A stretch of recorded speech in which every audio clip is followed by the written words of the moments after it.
എൻ്റെ ഉമ്മ വെക്കുന്ന മുളകിട്ട മീൻകറി എനിക്ക് ഭയങ്കര ഇഷ്ടമാട്ടോ. അപ്പോൾ അതിൻ്റെ റെസിപ്പിയാണ് ഇന്നത്തെ വീഡിയോ. ചട്ടി വെച്ചിട്ട് കുറച്ച് വെളിച്ചെണ്ണ ഒഴിച്ച് കൊടുക്കണം. അതിലേക്ക് ഉലുവ ഇട്ട് അതൊന്ന് പൊട്ടി കഴിയുമ്പം കറിവേപ്പില ഇട്ട് കൊടുക്കണം. പിന്നെ കുറച്ചധികം ചെറിയുള്ളി അരിഞ്ഞതും വെളുത്തുള്ളിയും ഇഞ്ചിയും അരിഞ്ഞ് വേണം ഇടാൻ. പച്ചമുളകും അരിഞ്ഞിട്ട് ഇട്ട് കൊടുത്തിട്ട് നല്ല രീതിക്ക് ഉപ്പും കൂടി ഇട്ട് ഒന്ന് വാടിയെടുക്കണം. ഒരുപാട് വാടേണ്ട, ഇതിൽ നിങ്ങൾ കണ്ടല്ലോ ആ ഒരു രീതിയിൽ വാടിയാൽ മതി.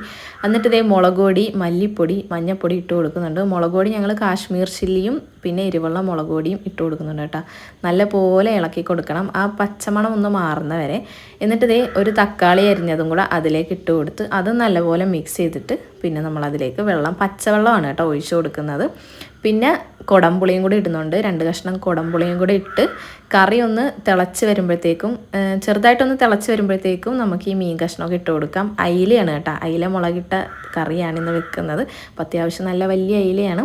അങ്ങനെ തിളച്ച് വന്നപ്പോൾ മീനൊക്കെ ഇട്ട് കൊടുത്ത് ഇങ്ങനെ ഒന്ന് സെറ്റ് ചെയ്ത് അവിടെ വെക്കുക. കുറച്ച് കഴിഞ്ഞ് നല്ല തിളച്ച് വരുമ്പോൾ കുറച്ച് വെളിച്ചെണ്ണയും കൂടെ ഒഴിച്ചാൽ നമ്മുടെ അയില മുളകിട്ടത് സെറ്റായി, അടിപൊളിയാണ്.